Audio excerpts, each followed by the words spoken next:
নমস্কার, উত্তরবঙ্গ টুডে 24-এ আপনাদের স্বাগত। আমরা ইতিমধ্যে দাঁড়িয়ে রয়েছি রাঙাপানি স্টেশনে। আপনারা ভাবতে পারেন কিসের জন্য এসেছি। কাল কিন্তু প্রায় 8:30 নাগাদ রাঙাপানি স্টেশন থেকে কাঞ্চনজঙ্ঘা এক্সপ্রেস এখান থেকে ছেড়ে কিন্তু নিজ বাড়ির উদ্দেশ্যে রওনা হয়। তার স্পিড ধরতে গেলে একদম ধীর গতিতে চলছিল। নিজ বাড়ি যে 10 নম্বর রেল গেট রয়েছে তার সামনে গিয়ে কিন্তু সিগন্যাল না পাওয়ার কারণে কিন্তু সে ওখানে ধীর গতিতে চলাচল করছিল। তারপরেই কিন্তু মাল ট্রেন এসে তার পিছনে সজোরে আঘাত করে। কি কারণে এই দুর্ঘটনা প্রশ্ন কিন্তু রয়েছে। আমরা কিন্তু সিআইএসএফের সাথে কথা বলেছিলাম, তিনি যেটা জানিয়েছেন তদন্ত চলছে, তদন্ত হবে। কি বিষয়ে তদন্ত, আমরা কিন্তু রাঙাপানি স্টেশনে রয়েছি, স্টেশন মাস্টারের সাথেও কিন্তু কথা বলার চেষ্টা করেছি। তিনি যেটা জানিয়েছেন তদন্তের বিষয়, তদন্ত হবে, তারপরেই বলা যাবে। রেলকর্মীরা কিন্তু মুখ খুলতে চাইছে না। কি কারণ, কার ভুল এই অ্যাক্সিডেন্ট, এত বড় দুর্ঘটনা, মর্মান্তিক দুর্ঘটনা। আমার ক্যামেরা পার্সন যে রয়েছে তাদেরকে জানাবো, এই যে ট্রেনটি দেখতে পাচ্ছেন আমার পেছনে, এই যে সেই ট্রেনটি, এই ট্রেনের পিছনেই কিন্তু রয়েছে শিলচর শিয়ালদা কাঞ্চনজঙ্ঘা এক্সপ্রেস। জানিয়ে রাখি, এর ঠিক ওই পারে রয়েছে কিন্তু কাঞ্চনজঙ্ঘা শিলচর এক্সপ্রেস। এই রাঙাপানি স্টেশন থেকে ছেড়েই কিন্তু কাঞ্চনজঙ্ঘা এক্সপ্রেস নিজ বাড়ির উদ্দেশ্যে রওনা হয়। তারপরেই কিন্তু গুডস ট্রেনের সঙ্গে তার সংঘর্ষ। নিজ বাড়ি 10 নম্বর গেটের কাছাকাছি পৌঁছাতেই তার পেছনে কিন্তু সজোরে আঘাত করে পেছন থেকে এসে। কি কারণে এই দুর্ঘটনা, সিগন্যাল না কার ভুল? প্রায় 70 কিলোমিটার বেগে কিন্তু কাঞ্চনজঙ্ঘা এক্সপ্রেস তার পেছনে আঘাত করে।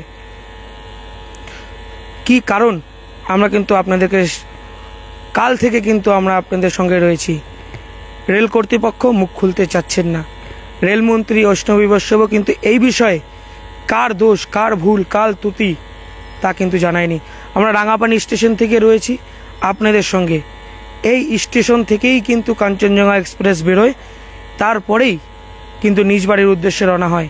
তার স্পিড ধীর গতি। রাঙাপানি স্টেশন থেকে কি কারণে গুডস ট্রেন গ্রিন সিগন্যাল পেল এবং কেনই বা পেল? ইলেকট্রিক সিস্টেম যেটা রয়েছে সেটা কিন্তু 3টে সিগন্যালের মধ্যে চলাচল করে। প্রথম সিগন্যালে যখন ট্রেন পৌঁছয় তখন কিন্তু পরের সিগন্যাল ফাঁকা থাকে এবং তার পরের সিগন্যাল আর একটা ট্রেন থাকে।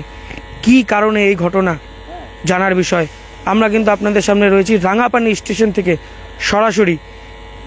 আমরা কিন্তু পুরো বিষয়টা কিন্তু আপনাদের সামনে তুলে ধরছি। আমরা দেখানোর চেষ্টা করব এর পেছনেই কিন্তু রয়েছে কাঞ্চনজঙ্ঘা শিলচর এক্সপ্রেস, যেটা শিলচর থেকে ছেড়ে শিয়ালদার উদ্দেশ্যে রওনা হবে। মেন লাইনের ট্রেন প্রায় 7 থেকে 8 ঘন্টা লেটে চলছে। রেল তৎপরতার কারণে কিন্তু রাঙাপানি স্টেশন থেকে আমরা রয়েছি সরাসরি।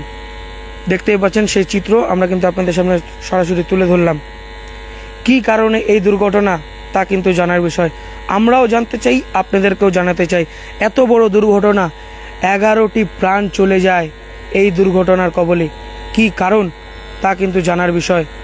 আমরা রাঙাপানি স্টেশন থেকে আপনাদের সামনে সরাসরি রয়েছি উত্তরবঙ্গ টুডে 24-এর পর্দায়। ইতিমধ্যেই কিন্তু রেল লাইনের কাজ করা, ইলেকট্রিফিকেশনের কাজ এবং লাইনের কাজ কিন্তু সম্পূর্ণ হয়েছে। তারপরেই কিন্তু ট্রেন চলাচল স্বাভাবিক রূপে আবার ফিরে আসবে। কিন্তু প্রশ্ন থেকেই যাচ্ছে, কেন এই দুর্ঘটনা? কি কারণে রাঙাপানি স্টেশন থেকে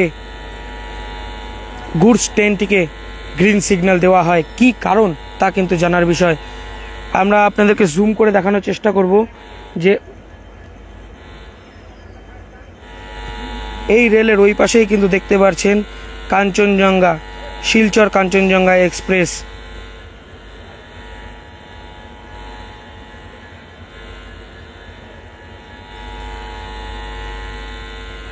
অনেক বিষয় রয়েছে, অনেক খুঁটিখাটি রয়েছে, কিন্তু রেল কর্তৃপক্ষ কিংবা রেল আধিকারিক কিছুই বলতে চাচ্ছেন না।